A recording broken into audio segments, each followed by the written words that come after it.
बोलो जयकारा बोल मेरे श्री गुरु महाराज की जय।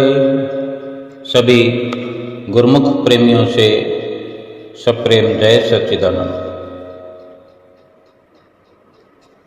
हमें जो शब्द सतगुरु ने बख्शा है उसके अमल का,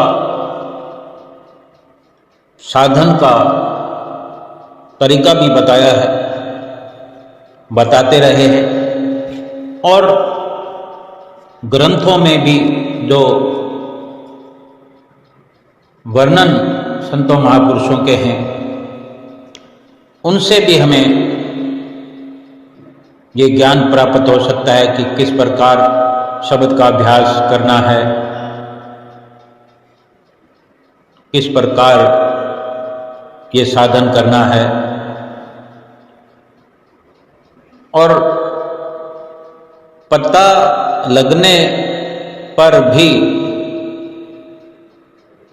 हमारा संबंध, हमारा ख्याल, हमारी सूरत शब्द से जुड़ती नहीं। हमें पता लग जाता है, सतगुरु से भी हम सुनते हैं, शब्द मिलता है, शब्द प्राप्त करते हैं, सत्संग भी सुनते हैं, पोथियां भी पढ़ते हैं। बहुत कुछ पता लगने पर भी सुरती हमारी शब्द के साथ जुड़ नहीं जाती। जो कुछ हम सतगुरु से सुनते हैं, जो हमें सिखाया जाता है, जो हम पोथियां पढ़ते हैं, जो सत्संग सुनते हैं, जो भी साधन और तरीके संतों महापुरुषों के बताए गए हैं, उन पर अमल करने से ही हमारा ख्याल, हमारी सुरत शब्द और नाम से जुड़ सकती है। अगर कोई बीमार व्यक्ति कोई बीमारी का इलाज करने वाली किसी पुस्तक का अध्ययन करे और सारा दिन पढ़ता रहे, उसमें नुस्खे लिखे होते हैं, इस बीमारी का ये इलाज है, इस बीमारी का ये इलाज है। एक एक बीमारी के कितने कितने इलाज लिखे होते हैं, कितने कितने नुस्खे एक बीमारी के लिखे होते हैं। एक ही डॉक्टर, एक ही वैद्य ने एक बीमारी के कई कई इलाज लिखे होते हैं पुस्तक में। उसी बीमारी का इलाज किसी और डॉक्टर और किसी और वैद्य ने और कई कई नुस्खों के माध्यम से लिखा होता है कि ये परहेज करने से और इस प्रकार इस नुस्खे का इस्तेमाल करने से ये बीमारी ठीक हो सकती है।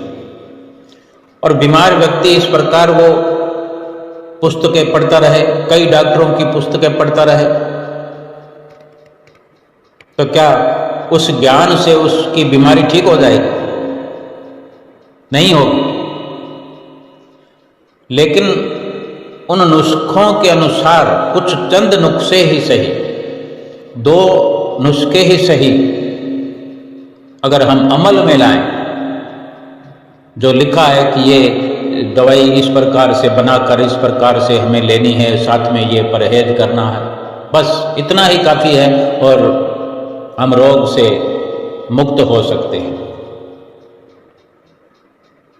अगर हम दवा का प्रयोग शुरू कर देते हैं, दवा ले लेते हैं, तो बीमारी ठीक होना शुरू हो जाती है और छुटकारा हो जाता है बीमारी से। दवा कोई और चीज है और जो किताबों में उस दवा का जिक्र है वो कोई और चीज है। जो दवा हम हाथ में लेके बैठे हुए हैं, खाने को तैयार हैं, वो दवा अलग है। उसी दवा का जो नाम वर्णन किया गया है किताब में, वो कुछ और चीज है।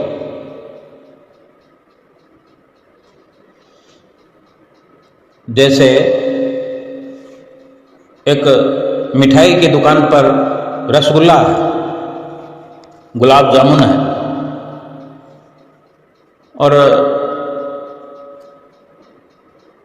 पेट भरना है या मिठाई खाना, गुलाब जामुन खाने की हमारी इच्छा हुई। अब हम मिठाई की दुकान पर भी जा कर के अगर खड़े हों, गुलाब जामुन को देख करके गुलाब जामुन हम भीतर ही भीतर रटते रहें या जुबान पर जिक्र करते रहें, क्या गुलाब जामुन का स्वाद ले पाएंगे, पेट भर पाएंगे, मिठाई खा पाएंगे?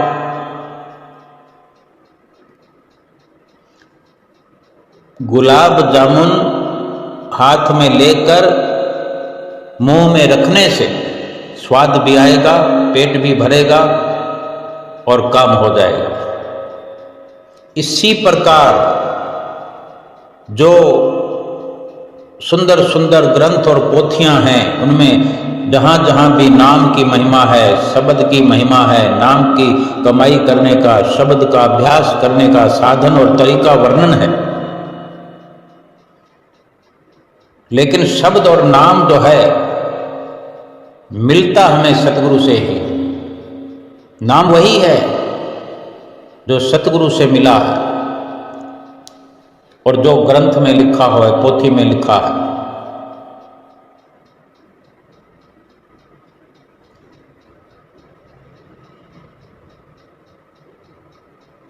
लेकिन वो जो हमारा शरीर है, शरीर के भीतर जो नाम सतगुरु ने दिया है, उन तरीकों को अपने शरीर के भीतर अपनाने से, करने से, अभ्यास करने से, उस क्रिया को करने से, नाम की कमाई करने से हमें लाभ होगा। ग्रंथों पोथियों में नाम लिखा हुआ है, उस नाम को हम पढ़कर हम कहें कि हमें नाम मिल गया है, नहीं। वही नाम सतगुरु जब बख्शिश करते, वो अपनी मौज से, अपने आशीर्वाद के साथ जब वो नाम बख्शते हैं, वही नाम हमारे शरीर में मिलता है। वो हमारी शरीर में, हमारे वजूद में पहले से रखा गया है। सतगुरु जो नाम बख्शते हैं वो हमें याद दिलाते हैं। ये ग्रंथ, पोथियां, वेद, शास्त्र, ये क्या है? ऋषियों मुनियों ने, संतों महापुरुषों ने, मालिक के प्यारों ने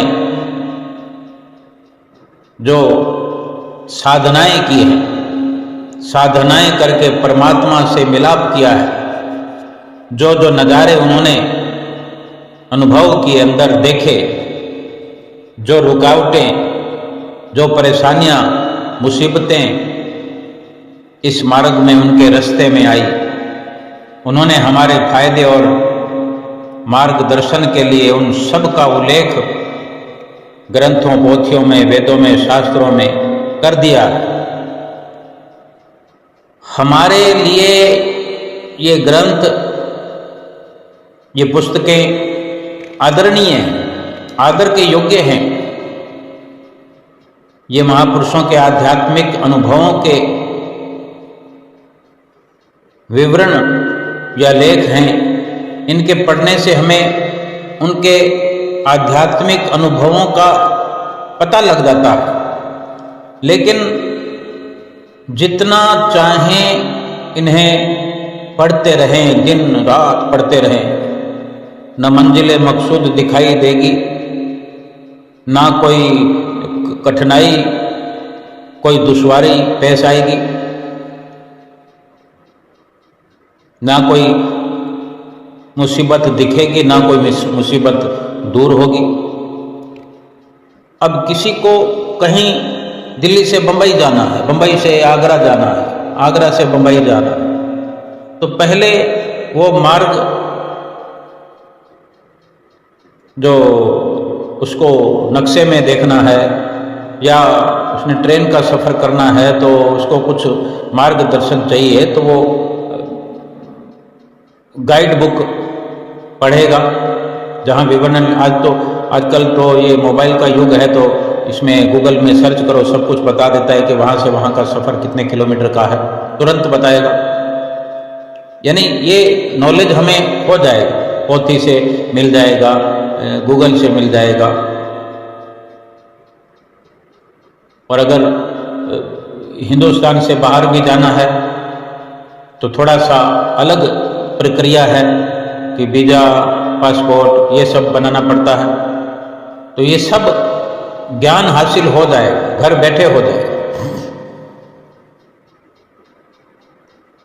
बड़ी ऐसी मुश्किलें आती हैं, वहाँ के खर्च के लिए वहाँ की मुद्रा हमें चाहिए होगी, वो कहाँ मिलती है, वीज़ा कहाँ मिलेगा, फार्म कहाँ मिलेगा, अलग अलग जगह ऑफिस बने होते हैं, और कहाँ से जहाज उड़ेगा, कितने बजे उड़ेगा, वहाँ की क्या प्रक्रिया है, सब कुछ किताबों से सीख सकते हैं, गूगल से सीख सकते हैं। कहाँ कहाँ रास्ते में ठहरना है, रास्ते में कहाँ कुछ कितना खर्चा होता है, कितनी रकम साथ में रखनी है, हर बात की समझ, हर बात का ज्ञान पढ़ने से, गूगल में देखने से, सर्च करने से या किसी से मार्गदर्शन लेने से पता चल जाता है।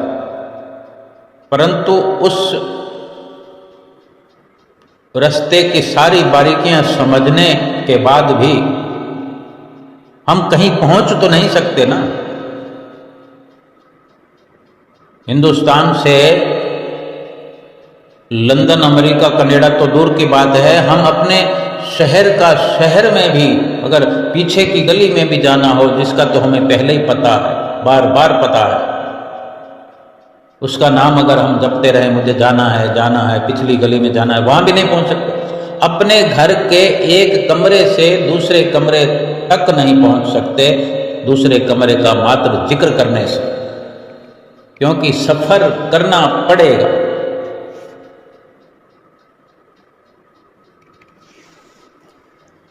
इसी प्रकार ग्रंथ पोथियां पढ़ने से, वेद शास्त्र पढ़ने से हम परमात्मा से नहीं मिल सकते। बार बार सत्संग में जाकर बैठने से, सत्संग को सुनने से, घंटों के घंटे सुनते रहें, दिनों के दिन, महीनों के महीने, सालों के साल सुनते रहें, रात और दिन लगे रहें, जब तक उन बताए हुए इशारों पर अमल नहीं करेंगे, क्रियान्वित नहीं करेंगे, उन संतों महापुरुषों के लिखे हुए शब्दों पर, संतों महापुरुषों के उच्चारण किए हुए शब्दों पर जब तक हम चलेंगे नहीं, अमल करेंगे नहीं, परमात्मा से मिल नहीं सकते। हम अक्सर पढ़ने पर जोर देते हैं, लेकिन जो कुछ पढ़ते हैं उसे ना कोई बैठ करके सुनता है, ना कोई सोच और विचार करने की कोशिश करता है। हम पढ़ते हैं पोथी, तो हो सकता है हमारे सामने 150 लोग बैठे हों, 500 लोग बैठे हों, उसको सुनते कितना लोग हैं? आए तो हैं, हम पढ़ने के लिए आए हैं, वो सुनने के लिए आए। हमने पढ़ा तो कितना पढ़ा? बिना अमल के अगर हम पढ़ते रहे, जीवन व्यतीत हो गया, और सुनने वाले सुनते रहे, जीवन व्यतीत हो गया, अमल नहीं किया तो लाभ क्या हो? यूं ही नहीं, महापुरुषों ने वचन लिखाए हैं कि पोथी पढ़ पढ़ जगमुआ पंडित भयानक होए, 2.5 अक्षर प्रेम के पढ़े सो पंडित होए। बस इतना ही सार है ग्रंथ का, इतना ही सार है भक्ति की महिमा का, लेकिन इतना जटिल, इतनी गहराई की कोई इसकी था को पा नहीं सकता। 2.5 अक्षरों की था को कोई विरला पा सकता है, लेकिन जो लग गया है उसकी गहराई नापने को, उसकी था पाने को, उसका सार समझने को, बेशक वो पोथी पढ़ेगा लेकिन उस प्रेम के साथ पढ़ेगा। बेशक सुनने वाला हो लेकिन उसी प्रेम के साथ सुनेगा। उसका लाभ होगा, फिर उस पर अमल भी होगा। उन साधनों के द्वारा अपने मन को साधना शुरू करेगा, उन तरीकों से अपने भीतर चढ़ाइयाँ चढ़ेगा, सफ़र करेगा, अवश्य पहुँचेगा, मंजिल पर पहुँचेगा। मंजिल की ओर रुख किया है, सफ़र शुरू किया है तो मंजिल आएगी। अंदर का अंदर पहुँचना है। ये सफ़र कहीं रेलगाड़ी का नहीं है, कोई हवाई जहाज का नहीं है, कोई मोटरसाइकिल का, कार का, स्कूटी का, ये नहीं है। ये सफ़र है आत्मा का परमात्मा की ओर। ये सूरत और शब्द का मेल होने पर सफ़र शुरू होगा। ये ग्रंथ पढ़ के, संतों महापुरुषों की वाणियाँ पढ़ के, सुन के जब अमली कार्रवाई हम करेंगे तभी लाभ होगा। हमारे घर में कोई भी पंडित जी, शास्त्री जी, कोई साधु संत भी हमारे घर आकर बैठकर कई बार पढ़ते रहते हैं। हमारे घर में संत आए हुए, पंडित आए हुए, हम या तो दफ्तरों में काम करते रहते हैं, या दुकानों पर ग्राहकों से उलझते रहते हैं, या दुनिया के सैर तमाशे देखते रहते हैं और मन में समझ लेते हैं कि ना जाने कितना पुण्य कमाने में लगे हुए हैं। अगर खुद बैठ करके पढ़ें, खुद बैठ करके सुने, तो उस पढ़ने पढ़ाने का भी फायदा होगा। प्रेम के साथ पढ़ें, प्रेम के साथ सुने, पढ़ाने का भी फायदा होगा, पढ़ने का भी फायदा होगा। उस पढ़ने या सुनने से हमें अपनी कमियों का, कमजोरियों का पता लगेगा, उनको दूर करने का हमारे अंदर शौक और उत्साह पैदा हो जाएगा और हम उन्हें दूर करने की कोशिश भी कर सकते हैं, करेंगे। तो उस पढ़ने पढ़ाने का कुछ लाभ हो तभी सार्थक होगा हमारा समय। हमने तो रीति रिवाज बना लिए हैं कि शायद पैसे के जोर से ही हम मुक्ति प्राप्त कर सकेंगे। गुरु नानक देव महाराज जी के वचन हैं कि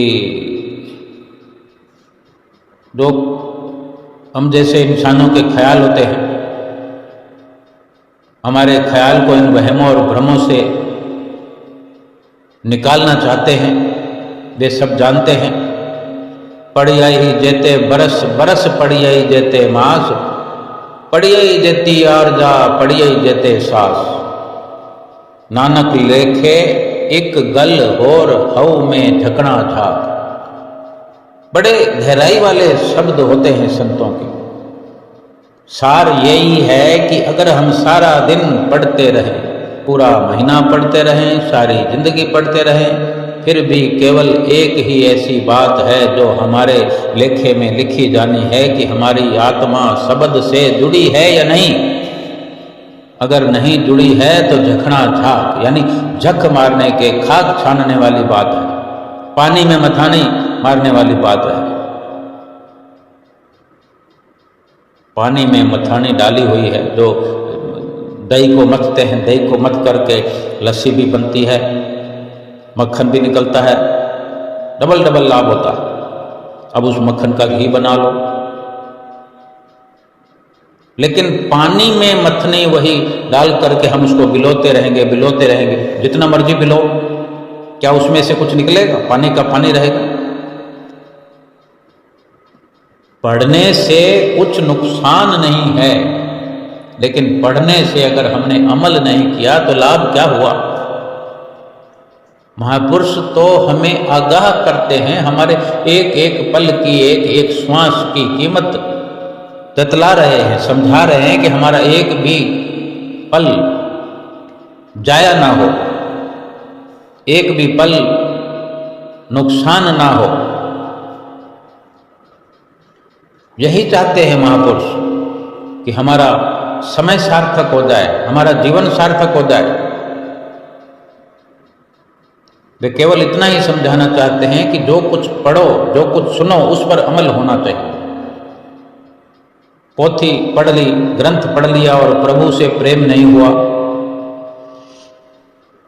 फिर क्या फायदा हुआ? आत्मा शब्द से नहीं जुड़ी, सुरत शब्द का मेल नहीं हुआ, कुछ फायदा हुआ? कुछ फायदा होगा? फिर सुरत शब्द का मेल नहीं होगा, शब्द से सुरत जुड़ेगी नहीं, श्वास श्वास ऊपर की ओर उड़ेगी नहीं, सफर होगा नहीं, तो मंजिल मिलेगी कहां से?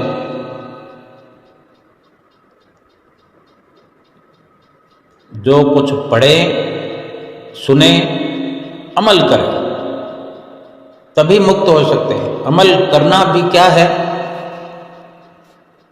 बार बार अमल करने की बात हम जाने बचपन से सुनते आए हैं, अमल करो, अमल करो, अमल करो।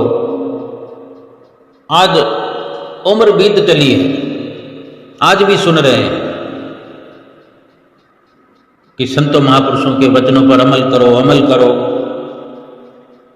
अमल क्या है? अमल क्या करना है? अपने ख्याल को, अपनी सुरती को, अपने ख्याल को समेटना, इकट्ठा करना और उधर ही आंखों के ऊपर, आंखों के पीछे, दोनों आंखों के बीच में थोड़ा ऊपर और पिछली तरफ, अंदर की तरफ ले जाकर के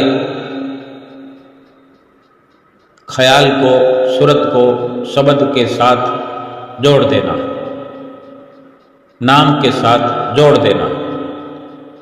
इसी प्रकार सत्संग में हम मालिक की भक्ति की महिमा करते हैं, मालिक की भक्ति करने के तरीके पर विचार करते हैं। लेकिन सत्संग सुनने में मुक्ति नहीं, जो कुछ सुनते हैं उस पर दिन रात अमल करने से मुक्ति हो सकती है। हम आश्रम में, सत्संग भवन में, कुटिया में, गुरुद्वारों में जाते हैं, जहाँ कीर्तन सुनते हैं, सत्संग सुनते हैं, वचन सुनते हैं, मालिक की, सतगुरु की, प्रभु की, ईश्वर की महिमा सुनते हैं, परंतु केवल क्या कीर्तन सुनने से मुक्ति हो जाएगी? जो कुछ सुनते हैं उस पर व्यवहार करने में, ये सुमरन का अभ्यास करने में अगर अमल नहीं होगा, व्यवहार नहीं होगा, तो हमारा सुनना, सुनाना सब बेकार चला जाएगा। ना पढ़ने से, ना सुनने से, सुनना और पढ़ना अच्छा है। जितनी देर के लिए भी चित्त अगर संसारिक विषय वासनाओं से हट जाए, अच्छा है। लेकिन सवाल ये नहीं है, सवाल ये है कि इतने समय के अंदर क्या कर सकते थे हम। अगर कोई 1 घंटे में 1 लाख रुपया कमा सकता हो और 1000 रुपया कमा रहा हो और वो तर्क देता हो कि मैं 100 रुपये कमाने वाले से तो मैं 10 गुना ज़्यादा कमा रहा हूँ, बेशक, लेकिन तुम इसी समय में कितना गुना ज़्यादा कमा सकते थे? 100 गुना।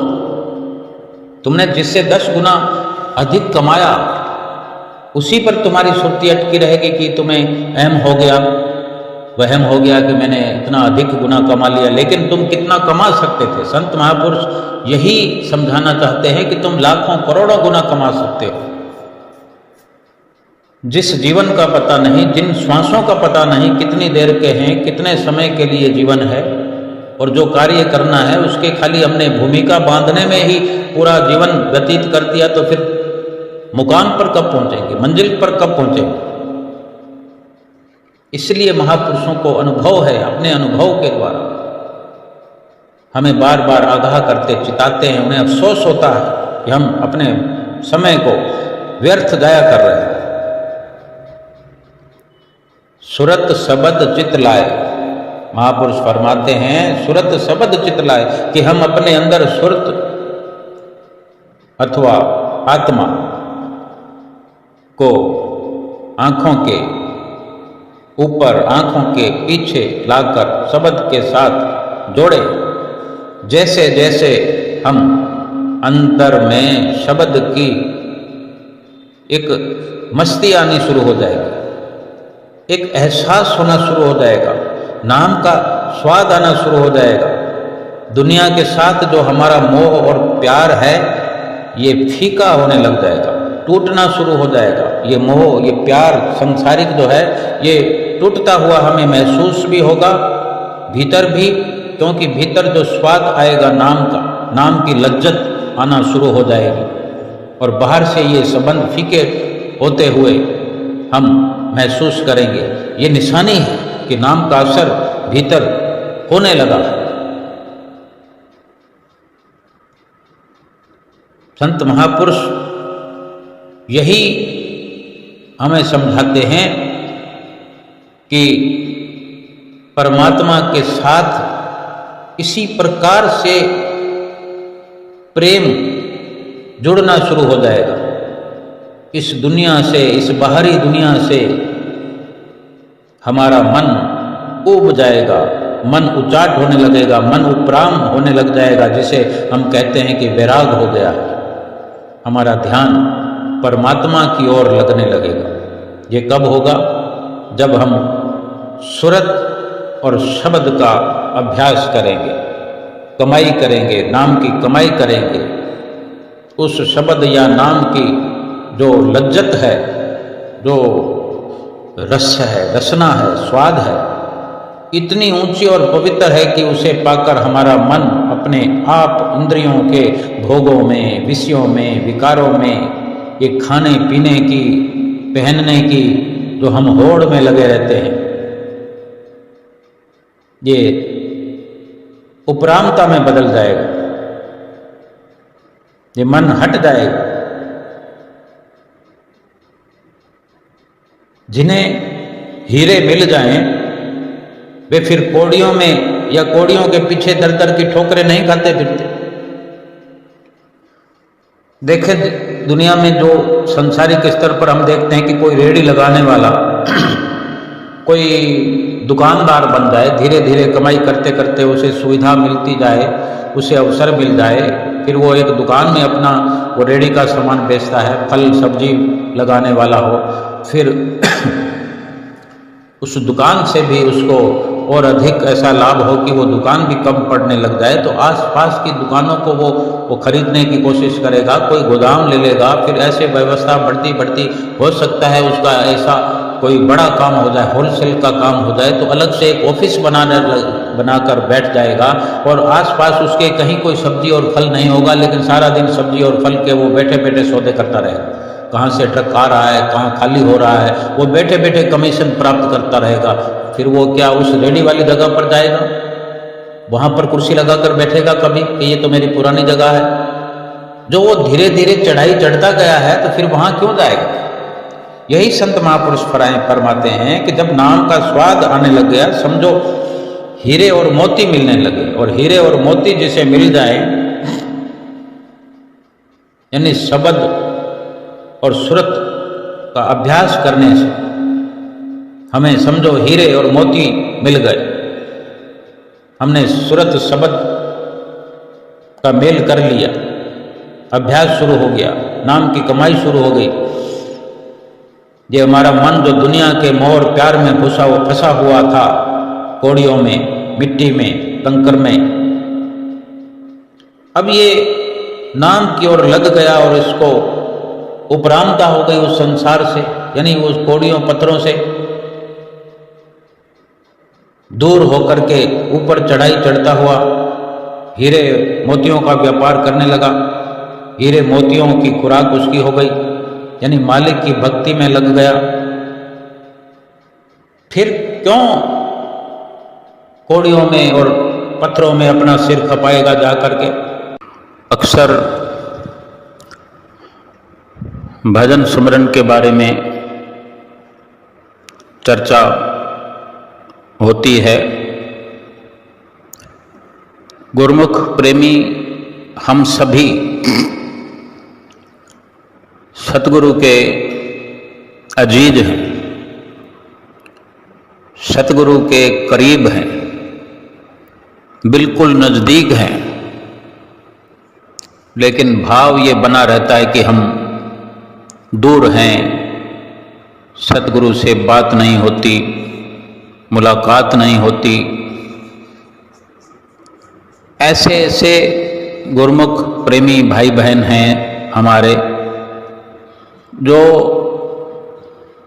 कई कई समय तक दर्शन करने के लिए नहीं पहुंच पाते। कारण कुछ भी हो, कई मजबूरियां हो सकती हैं, अपने ख्यालों की कमजोरियां हो सकती हैं, कुछ भी चाहे दिक्कत परेशानी हो। कहने को बहुत कुछ होता है, सुनने सुनाने को बहुत कुछ होता है, लेकिन एक समाधान के बारे में चर्चा करें, विचार करें, जिसे हम जो नज़दीकी होते हुए हम देख नहीं पा रहे, महसूस नहीं कर पा रहे, कि जब हम भजन अभ्यास पर बैठते हैं, बिल्कुल शांत एकाग्रचित्त हमने शुरुआत की, आंखों को बंद करके। अक्सर ये सुना करते हैं हम सत्संग में भी और ग्रंथों पोथियों में भी महापुरुषों के वचन सुनते रहे हैं, लिखे हुए भी हम पढ़ते रहे हैं कि आंख कान मुख ढांप के नाम निरंजन ले, अंतर के पट तब खुले जब बाहर के पट दे। एक दरवाजे की, एक पर्दे की जो बीच में आया हुआ है, जो द्वार बंद है या एक पर्दा है बीच में, जब तक वो हटेगा नहीं तो फिर जो नजदीकी है वो जाहिर नहीं होगी। दूरी हमारी ओर से, हमारी अपनी बनाई हुई दूरी है। हम चाहें तो मिटा सकते हैं दूरी, अभी का अभी मिटा सकते हैं। भाव कहने का है कि अगर हमने शुरुआत अभी से कर दी तो फिर वो समय दूर नहीं जो फिर दूरी समाप्त हो जाए। लेकिन हम खुद दूरी बनाए हुए हैं। दूरी मिटेगी भीतर से, बाहर से तो हम दर्शन करने जाते हैं तो सभी हम कहते हैं कि खुले दर्शन करके आए हम। कोई स्क्रीन के आगे खड़ा हुआ गुरु महाराज जी को हाथ लगा लेता है तो मन में भाव रहता है कि मैं तो बहुत नजदीक हो गया हूं। कोई अंदर दर्शन करने जाता है, नजदीकी दर्शन, वीआईपी दर्शन, तो कहता हमने बड़े नजदीक से दर्शन किए। बहुत अच्छी बात है ये, अपने प्रारब्ध का, अपने शुभ कर्मों का, पिछले प्रारब्ध का शिला है जो हमें मिल रहा है। लेकिन हम इसको आगे भी तो बढ़ाना चाहेंगे या नहीं, या उसी को खा पी कर खत्म कर देंगे। अगर पिछले हमें कुछ अच्छे इस प्रकार के प्रारब्ध कर्मों का लाभ मिल रहा है तो और उसको आगे बढ़ाना चाहिए। असल नजदीकी जो है वो सुमरन से अपने भीतर मिल जाए कि जब जी चाहे दर्शन करें, जब जी चाहे नजदीकी प्राप्त करें। नजदीकी यानी खत्म हो ही ना, इतने नजदीक हो जाएं और ऐसी नजदीकी प्राप्त करें कि मुंह से उच्चारण नहीं करना पड़े। हम किसी को कहने मात्र के लिए नजदीकी प्राप्त नहीं करें, किसी को दिखाने के लिए नजदीकी प्राप्त नहीं करनी। सुमरन भजन अभ्यास से वो नजदीकी प्राप्त करनी है, वो लाभ प्राप्त करना है जो केवल अपने लाभ के लिए, अपने आप के लिए जो लाभ हम प्राप्त करने के लिए इस दुनिया में आए हैं, जिस लाभ के लिए हम सुमरन करते हैं। भजन अभ्यास करते वक्त जब हम बैठ जाते हैं, बड़े खुश मिजाज बन करके बैठे। कई बार जब हम अपने ध्यान को, ख्याल को, अपनी सुरत को धीरे धीरे श्वासों के साथ जोड़ते हुए ऊपर 10वें द्वार की ओर ले जाते हैं, वहाँ ले जाकर रोकते हैं। वहाँ रोक करके फिर क्या करना होता है कि वहाँ रुक करके एकाग्र हो करके थोड़ा गहराई बनानी होती है। ये सब आंख बंद करके करना होता है। आँखों के बीच में मस्तक पर, आँखों के थोड़ा सा ऊपर जो ध्यान हम एकाग्र करते हैं, अपना ध्यान एकाग्र करते वक्त जैसे गहराई में जाने की कोशिश करते हैं, ध्यान को जब गहरा करते हैं, थोड़ा और गहरा करते हैं, यानी अपनी सुरती को यहाँ टिका दिया है, अब यहाँ खोज शुरू करते हैं। बाहर की आंखें बंद हैं, कान भी बंद हैं, और जो ध्यान हमारा गहरा होता है, ऐसा भी कर सकते हम कि आँखों को एक बार थोड़ा सा प्रेशर से दोनों आँखों को ऐसे मीच लें, थोड़ा सा जोर लगाएं। आँखों को ऐसा मीचने से ही कुछ भीतर आकृतियाँ बनती हैं। थोड़ी देर के लिए, 2, 4, 5 सेकंड के लिए मीच कर फिर धीरे धीरे आहिस्ता छोड़ दें। आँख खोलनी नहीं है वापस, जो अतिरिक्त दबाव बनाया था उसको छोड़ दें। ये बाहर से क्रिया होती है आँखों को मीचने वाली, दोनों आँखों को, लेकिन जो भीतर है वहाँ कुछ मीचना मिचाना नहीं होता है। वहाँ तो केवल ध्यान को गहरा करना है। बाहर की दोनों आँखों को मीचने से ये सबब है, मतलब ये है इसे कि जो तीसरा नेत्र है, तीसरी आँख है, 10वां द्वार है, इन दोनों आँखों को बाहर से मीचने से वो एक निशान स्थायी रूप से हमें महसूस होता है कि कहाँ ध्यान एकाग्र करना है। कुछ आकृति बनती है और वहाँ गहरा ध्यान करते हुए भी जैसे जैसे कई बार कम ज़्यादा भी प्रेशर होने से वहाँ हल्का दर्द महसूस होने लगता है, सिर में दर्द भी होने लगता है। सो घबराने की बिल्कुल ज़रूरत नहीं है। ध्यान को उतना ही गहरा करें कि दर्द होने से, दर्द का एहसास होने से बचे रहे, क्योंकि जल्दी नहीं करें कि अपने आप को इतना गहराई में ध्यान करके सिर दर्द करके बैठ जाए। बिल्कुल धीमे धीमे अंदाज में, क्योंकि ये फुर्सत में आराम से करने वाला और तसल्ली से एकाग्र चित्त होकर करने वाला कार्य है। इसमें समय की अगर बात करें तो महीनों लगते हैं, साल लगते हैं, जिंदगियां लग जाती हैं, जन्म लग जाते हैं, लेकिन हम इस जन्म में सफलता प्राप्त करने की कोशिश करें।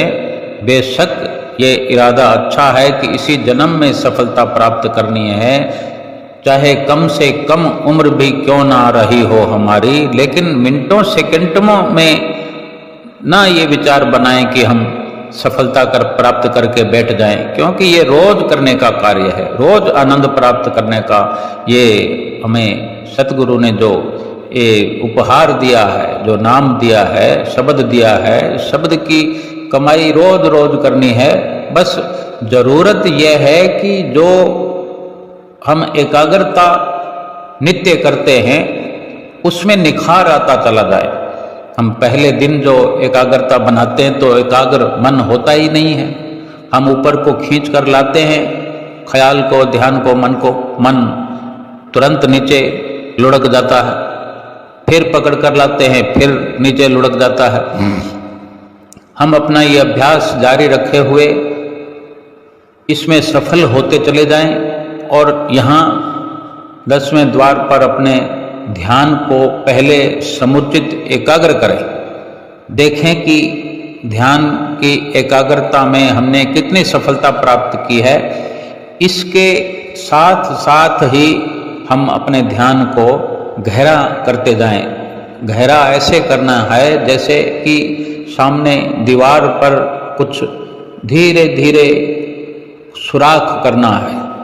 ये सामने का भाव भी है और इस द्वार से ऊपर जाने का भी भाव बना रहे कि हमने इस द्वार से ऊपर की जो मंजिलें हैं, असल जो निज देश है, जो परमात्मा का धाम है, ये 10वां द्वार जो है ये केवल महज एक शुरुआत है। ये ठिकाना है कि यहाँ पर जैसे हम कहीं उदाहरण के तौर पर हम अपने दर्शन करने के लिए श्री आनंदपुर जाते हैं तो हम घरों से कई लोग 5-7 लोग निकलते हैं, तो कोई किसी कॉलोनी में रहता है, कोई किसी कॉलोनी में रहता है, तो हम क्या करते हैं कि एक जगह इकट्ठे होते हैं कि नहीं।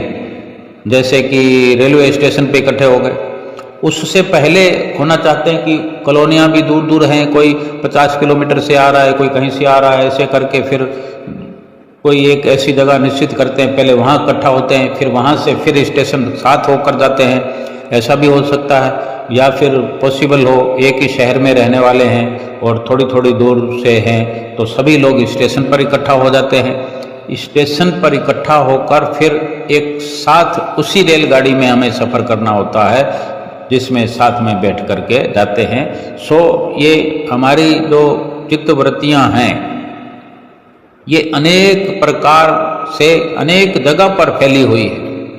इन हर जगह फैली हुई अपनी चित्तवृत्तियों को, अपनी सूरत को, अपनी तवज्जो की धारा को, ये जितने भी शब्द हैं, नाम हैं, लेकिन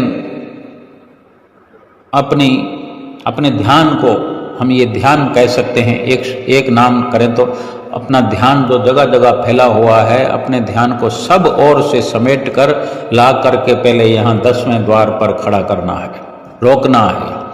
यहाँ रोक कर फिर अपनी शुरुआत करनी है, आगे इस द्वार को खोलने की कवायद शुरू करनी है।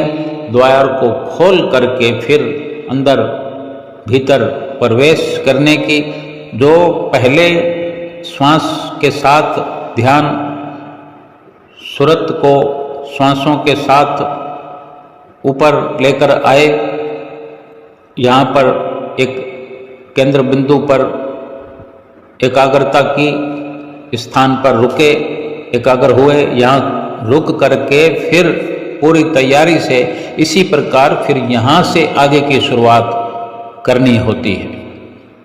और जो आँखों की स्थिति है बाहरी, अब इसको बंद करना कोई ये जरूरी नहीं है कोई ताला लगाना पड़ेगा, हमारे इशारे से बंद होती है, पड़ी रहेगी बंद।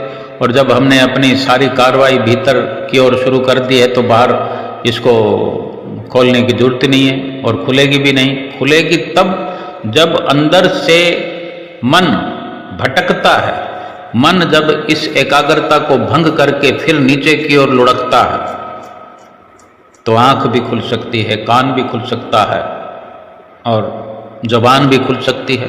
अचानक से किसी की हमने चीख सुन ली, बार जानी पहचानी आवाज़ है, घर वालों की है, या बाहर गली में भी कोई जानी पहचानी आवाज़ है या अनजानी आवाज़ है, यानी मन भटक गया अगर, तो आंख भी खुलेगी, जीभ भी खुलेगी, कान भी खुल जाएंगे। और कान तो खुले थे तभी चीख सुनी।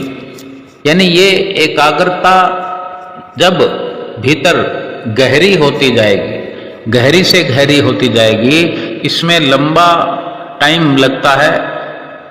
अगर इसका नमूना देखना हो तो हम समझ सकते हैं कि पहले कुछ समय अभ्यास करें, अपने इस गहरे होते ध्यान का असर देखें कि पहले दिन हमारे साथ क्या हुआ, दूसरे दिन क्या हुआ, चौथे पांचवें दिन, 10वें दिन क्या हुआ, 30 दिन, 1 महीने के बाद क्या हुआ। इसी प्रकार हमें 6 महीने हो गए, साल हो गए, तो बहुत बहुत सारी चीज़ों का हमें ध्यान करना पड़ेगा कि हमने टाइम पूरा किया कि नहीं, किस प्रकार हुआ कि नहीं, कब कब किस किस तरह से सुरती हमारी भटकी, किस किस प्रकार से हमने उसको एकाग्र किया, कब कब हमारा फ़ोन बज पड़ा, हमारा ध्यान भटक पड़ा, फिर हमने क्या इंतजाम किया, 1 दिन 2 दिन, फिर थक हार करके हमने अपने फ़ोन को बंद करना शुरू कर दिया। ये सब इस प्रकार की अगर हम कार्रवाई करते रहें तो इसका मतलब सीधा सीधा यही है कि हम सफलता प्राप्त करना चाहते हैं। और या फिर इसके उलट ऐसा होता है कि 2 4 5 10 दिन में छोड़ छाड़ के हम बैठ जाते हैं कि कुछ होता तो है नहीं, कुछ मिलता तो है नहीं। अगर ऐसे स्कूल का पहली क्लास से भी पहले जो नर्सरी में LKG UKG जो प्रवेश का प्रथम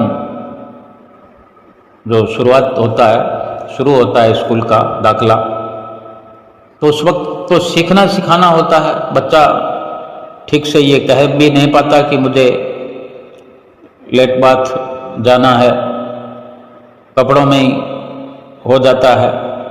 तो ये सीखना सिखाना, फिर LKG में आना, और तब तो उसे पता ही नहीं होता, दबाव में जाता है। और फिर जब उसे पता लगना चाहता है तो पता लगना शुरू होता है कि मैं पढ़ रहा हूँ। फिर ये पता लगता है, समझता है कि टीचर ने शाबाश दिया है, टीचर ने तारीफ की है। तो फिर कई बार ऐसे पल आते हैं कि वो सोचता है कि एक दिन में एक ही साथ में 10वीं क्लास पढ़ लूँ या 5वीं क्लास में पहुँच जाऊँ, लेकिन ऐसा तो नहीं हो सकता ना। जाएगा स्टेप बाय स्टेप, एक एक पौड़ी करके चढ़ेगा, क्योंकि जो नियम से होना है, एक नियम होता है, हमारे सोचने या कहने से नहीं होता।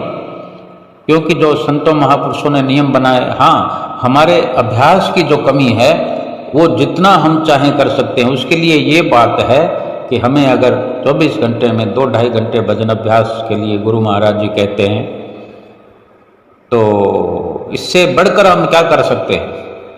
हमें जल्दी है ना, जल्दी सफलता चाहते हैं, कोई मना नहीं है। सब कुछ तो हमारे हाथ में धर दिया है गुरु महाराज जी ने, हमें तो शहंशाह बना दिया। ये नाम वो करोड़ों का, अरबों का, खरबों का, यही तो सब जगह जिक्र होता है कि इसी नाम से हम एक श्वास में तीनों लोगों के मालिक बन सकते हैं। हमें इतना शहंशाह बना दिया है, शहंशाहों का शहंशाह बना दिया है। अब हमारी मर्जी है, हम 2 घंटे पूरे करने में ही हमें पसीने आ जाते हैं। आज जितनी भी इस दुनिया में संतों महापुरुषों की जो जद्दोजहद है, हम गुरुमुख प्रेमियों से जो समझाइश है वो यही है कि 2 घंटे पूरे करो। 2 घंटे पूरे करने में भी हम जुगत लगा रहे हैं, नहीं हो पा रहा है।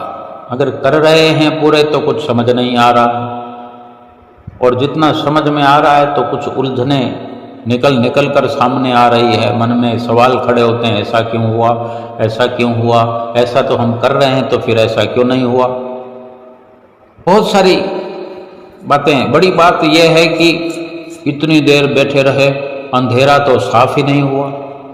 अब अंधेरा 10 किलो है, 20 किलो है, या मन भर है, क्विंटल है, या टनों के टन अंधेरा है। अब जितना अंधेरा कर रखा है उसको मिटाने में तो मशक्कत तो उतनी होगी। जितना गहरा अंधकार है उसको मिटाने के लिए प्रकाश की कार्रवाई उतनी करनी पड़ेगी ना। अब सड़क पर जितना अंधेरा होगा, यानी कहीं से कोई भी रोशनी की किरण नहीं है, तो पूरी व्यवस्था करनी पड़ेगी। एक जहां आबादी का कोई, जैसे कोई आबादी होती है, कॉलोनी बनी होती है जहां लोग रहते, तो हर घर में बत्ती जल रही होती है, कम या ज़्यादा कुछ ना कुछ सपोर्ट मिलता है। उन सड़कों पर इतना अंधेरा नहीं रहता, लेकिन जहाँ जिस जगह कोई आबादी नहीं होती वहाँ पर घना अंधकार होता है, वहाँ पर अगर लाइटों की व्यवस्था की जाए तो उसमें ज़्यादा मशक्क़त करनी पड़ती है। सरकार ऐसी जगह पर जहाँ लाइटें लगाती है तो बहुत ज़्यादा रोशनी करनी पड़ती है, खंबे खंबे पर लाइट लगानी पड़ेगी, इधर लगानी पड़ेगी, उधर लगानी पड़ेगी अगर कहीं पर नई सड़क बनाई है। लेकिन एक वक्त आएगा कि वहाँ पर कॉलोनी बन जाएगी, आबादी हो जाएगी, तो हर घर के अंदर लाइट लगेगी, और हर घर में लाइट लगेगी तो हर घर वाला उस लाइट का इंतज़ाम स्वयं करेगा, स्वयं उसका बिल भरेगा। ऐसे ही ये जो अंधकार है, हम सोचते हैं कि ये गहरा अंधकार है, अंधकार के सिवा कुछ नहीं दिखता, ऐसा नहीं है। ये हम हमेशा के लिए इस विचार को छोड़ दें कि अंधेरे के सिवा कुछ नहीं है। इसी अंधेरे में सब कुछ मिलना, इसी अंधेरे में भगवान मिलने हैं, इसी अंधेरे में भक्ति मिलनी है, इसी अंधेरे में ब्रह्मा विष्णु महेश मिलने हैं, इसी अंधेरे में ब्रह्मांड की रचना मिलनी है, इसी अंधेरे में सूरज चांद सितारे मिलने हैं। लेकिन केवल हाथ पर हाथ रख कर बैठे रहे। हमें जो नित्य प्रति कहा जाता है 2 घंटे 2.5 घंटे, हम ये मन बना लें कि हमारे पास समय बहुत है, हमारे पास तो 4 घंटे हैं, 4 घंटे सुमरन के लिए हम निश्चित कर लें कि हम करेंगे, 1-1 घंटा हम 4 बार करेंगे, और फिर ऐसी कोशिश करेंगे कि 1 घंटे से ऊपर की बैठक बनाएंगे। धीरे धीरे से 1 घंटे के बाद 2 मिनट ऊपर कर लें, 1 घंटे से 4 मिनट ऊपर कर लें, 1 महीने के बाद में 2 मिनट 4 मिनट और बढ़ा दें, 1 घंटे से 1.25 घंटे करने में हम 6 महीने लगा दें जाए। कोई मुश्किल नहीं है। हम घंटों के घंटों बातें करने में, गप्पे लगाने में बैठे रहते हैं। स्त्री हो, पुरुष हो, बच्चे हों, बुजुर्ग हों, ऐसे ऐसे बुजुर्ग जिनकी कमर में बेइंतहा दर्द होता है, घर में ऐसे मेहमान आ जाते हैं मिलने वाले, गली मोहल्ले में, अड़ोस पड़ोस से, और इतना नहीं कि गली में खड़े होकर के जिनको बैठे रहने में दर्द होता है, वही इंसान खड़े होकर के 1 घंटे से ज़्यादा का समय बातें करने में व्यस्त होकर के टाइम खर्च कर देते हैं। ये हम सब समझते हैं, लेकिन यही जब सुमरन के अंदर हम साबित करेंगे, और ये दिलचस्पी, वो गप्पे मारने वाली ये चस्का या स्वाद लज्जत सुमरन में महसूस करेंगे कि इसमें सतगुरु ने फरमाया है, इसमें सब कुछ है। जब ये विश्वास पुख्ता हमारा होगा, अभ्यास पुख्ता हमारा होगा कि हम एक बार देखें तो सही, 1 घंटे से ऊपर अपनी बैठक बना करके देखें तो सही। पहले हम चाहे 10 मिनट से शुरू करें, आधा घंटा से शुरू करें, शुरुआत करते करते उस रोज का रोज परिणाम चाहिए। आज अगर 10 मिनट से शुरुआत करी है तो 10 मिनट तो कोई इधर उधर करवट बदलते ही 10 मिनट हो जाते हैं, लेकिन एक ऊब लगी होती है तो 10 मिनट तो पहाड़ की तरह हो जाते हैं। ऐसे ऊबने से काम नहीं चलेगा। शौक पैदा हो, मन मजबूत, जब मन को एकाग्र करने की ये बड़ी चुनौती हमने स्वीकार कर ली है, मन एकाग्र करने के लिए जिसने कमर कस ली है, उसके लिए कोई मुश्किल काम नहीं। आप अपनी जिंदगी में देखेंगे समय ही समय हमारे पास हो जाएगा, लेकिन एक दिन में कुछ नहीं होता। किसी आगे दिन में हमारे एक भगत जी हैं, उनकी कही हुई एक मिसाल हम चर्चा करेंगे, जिससे बहुत कुछ हमें समझ में आता है। कि वो कहते हैं कि यही भाव हमारे भीतर हो अगर, कि मुझे ढेर सारा समय चाहिए भजन सुमरन करने के लिए, पूरा का पूरा समय चाहिए भजन सिमरन करने के लिए, यानी ऐसे ऐसे भाव वो कहते हैं कि बनता मेरे अंदर, लेकिन उन्होंने साबित कर लिया अपने जीवन में कि परमात्मा की ओर से, सतगुरु की ओर से, कुदरत की ओर से पूरी व्यवस्था हो गई कि ले कर, कितना भजन सुमरन करेगा, पूरा का पूरा समय है, कोई काम नहीं तेरे को। और खाने पीने के लिए, गुजर बसर करने के लिए सब कुछ काम बंद करने पर भी ज्यों की त्यों व्यवस्था उसकी बनी रही। ये फिर किसी दिन हम चर्चा करेंगे। ये हम यकीन करें कि अगर संसार के झूठे नफसानियत नासवानों पदार्थों में नासवान हर चीज है, हर शय दुनिया की जो नासवान है, मिट जाने वाली है, उन पर भरोसा करने पर, उनसे रिश्ता बनाने पर, उन पर सुरती लगाने पर, उन्हीं का ध्यान करने से हमारी जिंदगी अगर ऐसी शरत में चल रही है, हम समझते हैं, अव्वल तो कोई है नहीं ऐसी शरत में चलने वाली किसी की जिंदगी, दुखों से मुब्तिला हैं सब, फिर भी अगर मान लेते हैं कि सुखपूर्वक व्यतीत होती जिंदगी है सबकी, तो फिर सत्य रूप परमात्मा के रास्ते पर चलकर क्या दुखी हो जाएगी जिंदगी? क्या खाने पीने में दिक्कत हो जाएगी? गुजर बसर में परेशानी आ जाएगी? क्या कोई इस बात को माना जा सकता है? संसार का विश्वास बड़ा है या परमात्मा पर विश्वास बड़ा है? उसी परमात्मा ने तो संसार को बनाया है, और हम अगर उसी परमात्मा पर विश्वास करके उसके कहने पर, सतगुरु के कहने पर हम भजन अभ्यास करेंगे ना, वो 2 घंटे करने पर अगर हमें कहाँ से कहाँ पहुँचाने का दावा करते हैं, गारंटी देते हैं, विश्वास दिलाते हैं, अगर हम 2 की बजाय 4 घंटे करने का हम अपने आप को चुनौतीपूर्ण तैयार करते हैं, तो काम बढ़िया हो जाएगा ना, तरक्की ज़्यादा हो जाएगी। इसमें क्या संदेह है? सीधी सी बात है, अगर कोई 1 घंटे के हिसाब से कमाई करता है, काम करता है, किसी की फीस है कि 1 घंटे में वो 100 रुपये लेता है, तो 10 घंटों के 1000 रुपये हो गए। 2 घंटे ज़्यादा कर लिए तो 200 रुपये ज़्यादा हो गए। 2 घंटे कम कर लिए तो 2 घंटों के 200 रुपये कम हो गए। अब 2 घंटे भजन अभ्यास करने में जो सफलता हमारी हुआ करती है, तो अगर हम 2 के 4 घंटे करेंगे तो सफलता डबल होगी कि नहीं होगी? लेकिन हम तो ये चाहते हैं कि जल्दी तुरंत हो जाए, तुरंत होगा, लेकिन पहले तो नींव रखनी पड़ेगी। सुमरन की, भजन अभ्यास की सुंदर सुंदर नींव बनाएं, शुरुआत करें। अपने ध्यान को जब गहरा करेंगे, गहरा करते हुए बीच बीच में अगर जी करता है सतगुरु का स्वरूप सामने रखा हो, बीच में ऊब होती है तो आंखें खोलकर सतगुरु के दर्शन को 5-4 सेकंड देख करके फिर आंख बंद कर लें। आंखों को एक बार फिर मीच लें, बाहर से दोनों आंखों को थोड़ा सा मीच लें, फिर छोड़ दें।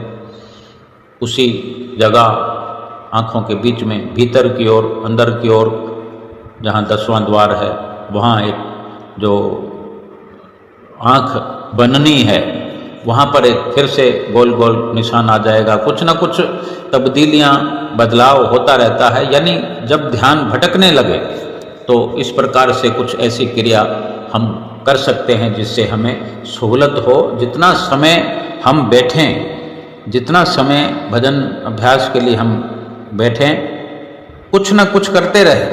केवल बैठकर ये नहीं, सिर कभी इधर लुढ़क गया, कभी उधर लुढ़क गया, कोई बात नहीं, लुढ़कता भी है, लेकिन जब होश आए तो तुरंत कुछ करें। आँख खोलने की जरूरत है तो आँख खोल लें, श्री गुरु महाराज जी का ध्यान करें।